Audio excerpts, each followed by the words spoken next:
चिड़िया की 4 बेटियां थी और अब फिर से उसने अंडा दिया हुआ था। चिड़िया रानी की सास, जिसे बेटियों से सख्त नफरत थी, वो अपनी बहू से कहती है, बहू सुन लो, अब के बार अगर तुम्हारे अंडे से बेटा ना निकला तो मैं तुम्हारे साथ साथ तुम्हारी इन बेटियों को भी घर से निकाल दूंगी। माँ जी, इसमें मेरा क्या दोष है? बेटा या बेटी ये तो ऊपर वाले की देन है। मुझे मेरे घर का वारिस चाहिए, मुझे और कुछ नहीं पता। ये कहते हुए चिड़िया की सास घर से बाहर चली जाती है। चिड़िया की बड़ी बेटी, जिसका नाम गुड़िया था, उसे दादी की बातों की सब समझ आ रही थी। वो अपनी माँ से कहती है, मम्मा, दादी गंदी है। जब आप घर से बाहर जाती हैं, तो दादी हमें मारती भी है। नहीं बेटी, बड़ों को ऐसे नहीं कहते। दादी माँ ठीक हो जाएंगी और एक ना एक दिन आपसे बहुत प्यार करेंगी। चिड़िया की सास नदी पर बैठी हुई थी कि वहाँ गौरी कौवी आ जाती है। सुना है तुम्हारी बहू ने फिर से अंडा दिया है। हाँ गौरी, अंडा तो दिया है, मगर मैं डर रही हूँ कि कहीं इस बार फिर से अंडे से बेटी ही ना निकल आए। पहले ही 4 बेटियां हैं, मेरा बेटा तो इन बेटियों को बिहाते बिहाते ही बूढ़ा हो जाएगा। क्या वो किक्कर के पेड़ पर पुराना घोंसला तुम्हारा ही है ना? हाँ गौरी, वो हमारा ही पुराना घोंसला है। तो फिर अपनी बहू को किसी तरह वो अंडा देकर उस घोंसले में भेज दो। अगर अंडे से बेटा निकले तो बहू और पोते को घर वापस ले आना, और अगर बेटी निकले तो छोड़ आना बाकी बेटियों को भी उस मनहूस बहू के पास ही। चिड़िया की सास को गौरी की बात अच्छी लगती है। मैं ऐसा ही करती हूँ, मैं आज ही अपने बेटे से बात करती हूँ। फिर चिड़िया की सास अपने घर चली जाती है। बूढ़ी चिड़िया, तुम तो गई काम से। घर जाकर चिड़िया की सास अपने बेटे से बात करती है। बेटा, इस घर में छाया है, इसलिए हमारी बहू के अंडों में से बेटे नहीं बल्कि बेटियां निकलती हैं। क्या मतलब माँ? मैं समझा नहीं। तुम ऐसा करो कि जब तक अंडे से बच्चा बाहर नहीं आ जाता, बहू को और इसके अंडे को कीकर के पेड़ वाले घोंसले में छोड़ आओ। ये सब चिड़िया अपने घोंसले में बैठी सुन रही थी। नहीं सासू माँ, मैं अपनी बेटियों के बिना नहीं रह सकती। चुप चुप रहो, मुझे पोता लेने के लिए जो करना पड़ा मैं करूँगी। रानो, माँ जी ठीक ही कहती हैं। हो सकता है कि इस घर में ही कुछ हो, और वो घोंसला भी तो हमारा ही है, कौन सा किसी और का है। ये सुनकर मम्मा चिड़िया मान जाती है। अगर आप दोनों की खुशी इसी में है तो फिर मुझे और मेरे अंडे को छोड़ आए वहाँ। मम्मा, मैं भी आपके साथ जाऊंगी, मुझे आपके बिना नींद नहीं आएगी। मेरी गुड़िया मेरे पास ही रहेगी, और जब तुम्हारा भाई अंडे से बाहर आ जाएगा तो सब मिलकर तुम्हारी मम्मा और भाई को लेने जाएंगे। गुड़िया भाई का सुनकर खुश हो जाती है और चुप हो जाती है। फिर पापा चिड़िया, मम्मा चिड़िया और अंडे को लेकर घर से निकलता है। वो घोंसला बहुत पुराना था। घोंसला क्या, वहाँ तो चंद तिनके ही बचे थे। पापा चिड़िया अपना अंडा उस टूटे हुए घोंसले में रखता है और मम्मा चिड़िया अपने अंडे के ऊपर बैठ जाती है। आप खुश है ना? मैं तो खुश हूँ, बस हमारे अंडे से बेटा निकल आए तो माँ जी भी राजी हो जाएंगी। मैं तुम्हें भोजन दे जाया करूँगा। जब तक अंडे से बच्चा बाहर नहीं निकल आता, आप मेरी बेटियों को मुझसे मिलवा जाया करना। मगर उसका पति कुछ बोले बिना वहाँ से चला जाता है। रात हो जाती है। तीनों छोटी बेटियां तो दाना खाकर सो जाती हैं, मगर गुड़िया अपनी मम्मा को याद करके रो रही थी। फिर पापा चिड़िया गुड़िया को अपने साथ लटा लेता है। गुड़िया बेटी, चुप हो जाओ, क्या आप नहीं चाहती कि आपका भाई हो? मुझे भाई के आने की बहुत खुशी है। लड़खड़ाती हुई आवाज में गुड़िया अपने पापा से ऐसे कहती है। तो फिर चंद दिनों बाद आपकी मम्मा भाई को लेकर इसी घर में आ जाएगी। गुड़िया फिर से भाई का सुनकर चुप हो जाती है और अपने पापा के साथ लगकर सो जाती है। रात की खामोशी में मम्मा चिड़िया को अपनी बेटियों की बहुत याद आ रही थी। वो सारी रात जाग कर गुजारती है। सुबह हो जाती है और फिर शाम, रात और फिर सुबह, ऐसे ही कुछ दिन गुजर जाते हैं। और फिर एक सुबह चिड़िया का अंडा फूटता है और उस अंडे में से भी बेटी ही निकलती है, जिसे देखकर मम्मा चिड़िया खुश कम और दुखी ज्यादा थी। वो जानती थी कि अब कभी भी उसकी सास उसे अपने घर में नहीं रखेगी। पास से गुजरते हुए तोते को चिड़िया आवाज देती है, मिठू मिठू सुनो, हमारे घर जाओ और मेरी सास और मेरे पति को बता दो कि हमारे अंडे से बच्चा निकल आया है। बेटा निकला है या बेटी? चिड़िया मिठू से झूठ बोलती है, कहना कि अंडे से बेटा निकला है। फिर मिठू वहाँ से चला जाता है। माँ जी जल्दी जाइए, आपका पोता आया है, पोता। ये सुनकर बूढ़ी चिड़िया तो जैसे जवान हो गई थी। पोता, मेरा पोता आ गया। मिठू चला जाता है और गुड़िया का पापा भी घर आ जाता है, जो किसी काम से बाहर गया हुआ था। जल्दी चलो बेटा, मेरा पोता आया है, चलो बहू को घर लेकर आते हैं। पापा चिड़िया भी बहुत खुश होता है। पापा, भाई और मम्मा को लेकर जल्दी घर आ जाना, मैं इंतजार कर रही हूँ। फिर चिड़िया की सास और पति घर से निकलते हैं।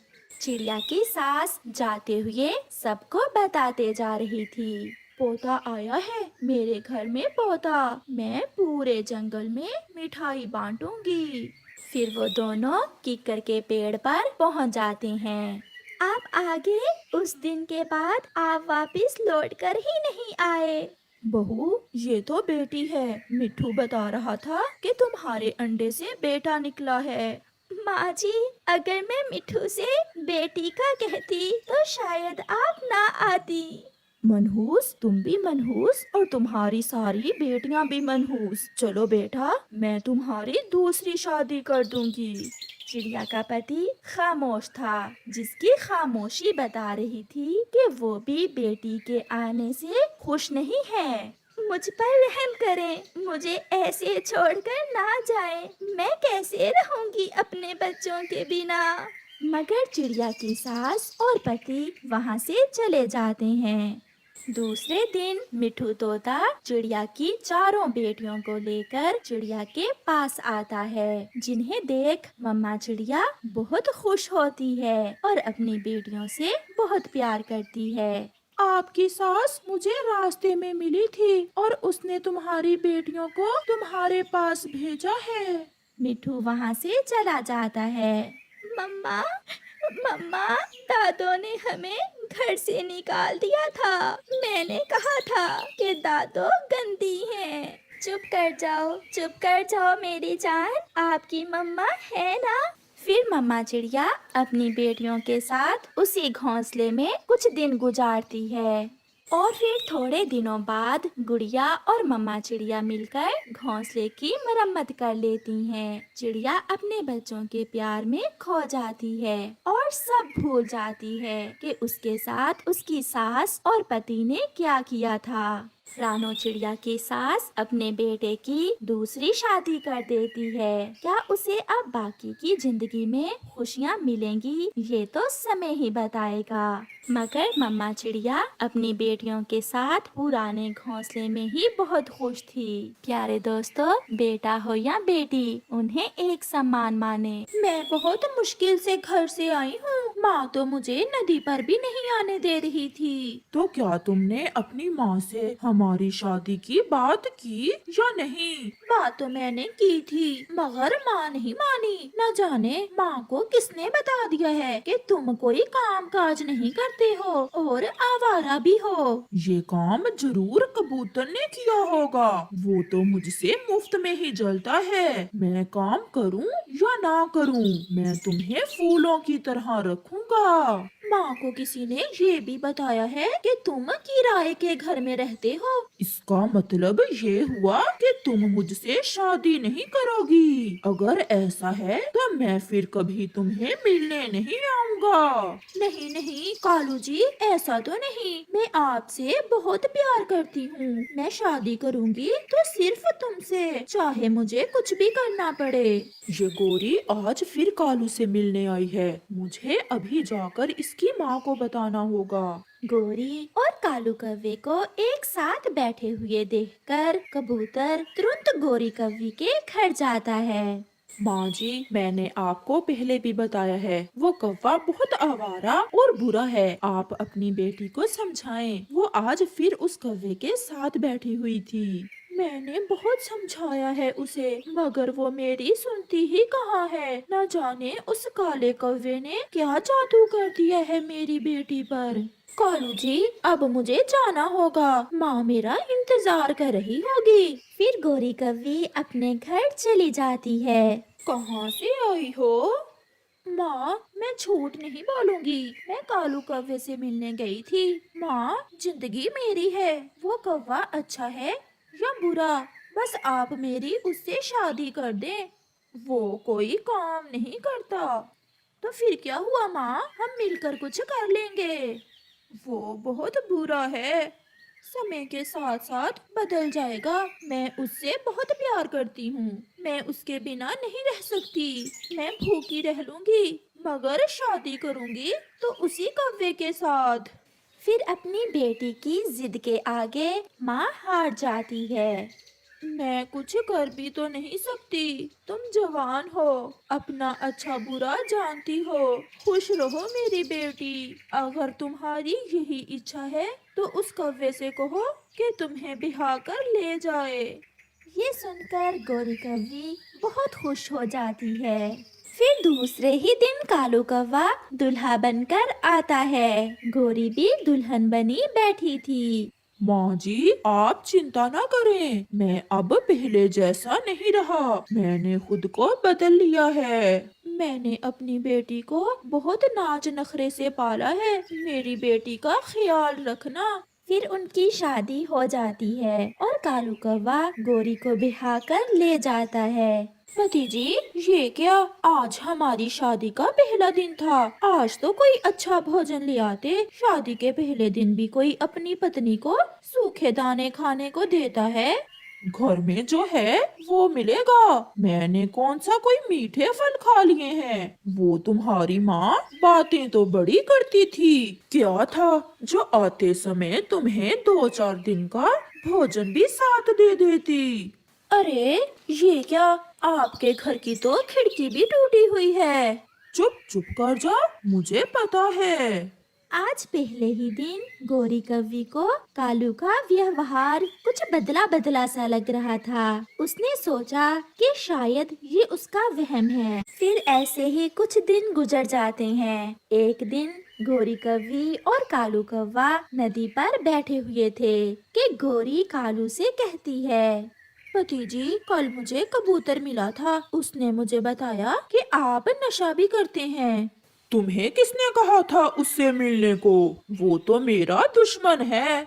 उसने ठीक ही तो बताया है मुझे। मैंने खुद भी एक दिन आपको बीड़ी पीते हुए देखा था। तुम्हारी जबान बहुत चलने लगी है। फिर क्या था, कालू कौवा गुस्से में आ जाता है और एक पंख जोर से गोरी के मुंह पर लगाता है। आपने मुझे मारा? मैं तो आपको ऐसा ना समझती थी। जो ऐसी गुस्सा दिलाने वाली बातें करोगी तो मार ही खाओगी। जाओ और अपनी माँ से कुछ पैसे लेकर आओ। मेरी माँ के पास पैसे कहाँ से आए? क्या लाई थी? सबकी माएं अपनी बेटियों को दहेज देती हैं। अगर तुम कुछ पैसे ना लाई तो मैं तुम्हें अपने घर से निकाल दूंगा और मैं तुम्हें छोड़कर कहीं और चला जाऊंगा। नाना पति जी, ऐसा ना करना, मैं मर जाऊंगी आपके बिना। मैं आपसे बहुत प्यार करती हूँ। जो बातें कबूतर ने मुझे कल बताई वो तो शादी से पहले भी मुझे पता था। मैंने फिर भी आपसे शादी की। मैं अभी जाती हूँ और माँ से कुछ पैसे लेकर आती हूँ। फिर गौरी कव्वी अपनी माँ की तरफ चली जाती है। गोरी बेटी, ये तुम्हारे मुंह पर सोजन कैसी है? उसकी बेटी कैसे बताती कि उसे उसके पति ने मारा है, इसलिए वो झूठ बोलती है। माँ, रात को मच्छर ने काट लिया था। माँ, मैं एक काम से आई हूँ। बताओ बताओ बेटी, कैसे आई हो? माँ, कालू जी ने एक नया व्यापार शुरू किया है। उसके लिए हमें कुछ पैसों की जरूरत है। अगर आपके पास पैसे हैं तो मुझे दे दें। बेटी, मुझे सब पता है कौन सा नया व्यापार शुरू किया है। मुझे क्या, सारे जंगल को पता है कालू कौवे की करतूतों का। ये लो, कुछ पैसे ले जाओ, और हाँ, उससे लड़ाई ना करना। मुझे पता है उसने तुम्हें मारा है, किसी मच्छर ने नहीं काटा। गौरी खामोश हो जाती है। माँ, मैं खुश हूँ। मैं अपने घर में खुश हूँ। आप चिंता ना करें। फिर गौरी कुछ पैसे अपनी माँ से लेकर वापस चली जाती है। ये हुई ना बात। अच्छी पत्नियां ऐसे ही अपने पति का कहना मानती हैं। मैं शाम को देर से घर आऊंगा, मुझे दूसरे जंगल कोई काम है। फिर कालू पैसे लेकर घर से चला जाता है। वो सीधा उल्लुओं के पास जाता है क्योंकि उसे उन पैसों से उल्लुओं से नशा जो लेना था। गौरी सारी रात इंतजार करती है मगर कालू लौट कर नहीं आता। अब तो गौरी को कई बार भूखी ही सोना पड़ता। वो सब बर्दाश्त कर रही थी क्योंकि उसने पसंद की शादी की थी। अब करती भी तो क्या, उसे ये सब सहना ही था। फिर एक दिन गौरी कव्वी अपने घर के बाहर बैठी हुई थी कि उसका पति कालू कौवा उसे आवाज देता है। कहाँ हो गौरी? कहाँ हो? जल्दी आओ, मेरी बात सुनो। गौरी जल्दी से अपने पति के पास जाती है। सुबह ब्रश किसने किया था? मैंने किया था। तो फिर कोलगेट का ढक्कन तुम्हारे बाप ने लगाना था आकर। ये भी कोई बड़ी बात है जो तुम मेरे बाप का नाम ले रहे हो? ऐसे कहते हुए गौरी कव्वी जैसे ही वापस मुड़ती है, कालू उसे पीछे से पकड़ लेता है और एक डंडा जोर से उसके पंख पर दे मारता है, जिससे वो गिर जाती है। माँ, मेरी माँ, मुझे बचा ले, मेरे पंख में बहुत दर्द हो रहा है। कालू घर से बाहर चला जाता है। आज गौरी कव्वी को पता चल गया था कि उसने उस कव्वे से शादी करके बड़ी गलती की थी। वो बहुत मुश्किल से उड़ती हुई अपनी माँ के घर जाती है। मेरी बेटी, क्या हुआ? आपके पंख से खून बह रहा है, सब ठीक तो है? मगर गौरी खामोश थी। अब मैं तुम्हारी नहीं मानूंगी, बस बहुत हो गया। मैं नहीं जाने दूंगी तुम्हें अब उस कालू कव्वे के पास। फिर गौरी अपनी माँ के गले लगकर जोर जोर से रोने लग जाती है। वो बहुत पछता रही थी कि उसने अपनी माँ की बात क्यों नहीं मानी थी, लेकिन अब पछताने का कोई फायदा नहीं था क्योंकि गुजरा समय लौट कर नहीं आने वाला था। प्यारे दोस्तों, अपनी शादी जैसे अहम फैसलों में अपने माता पिता की जरूर सुनो, नहीं तो गौरी कव्वी की तरह आपको भी पछताना पड़ सकता है।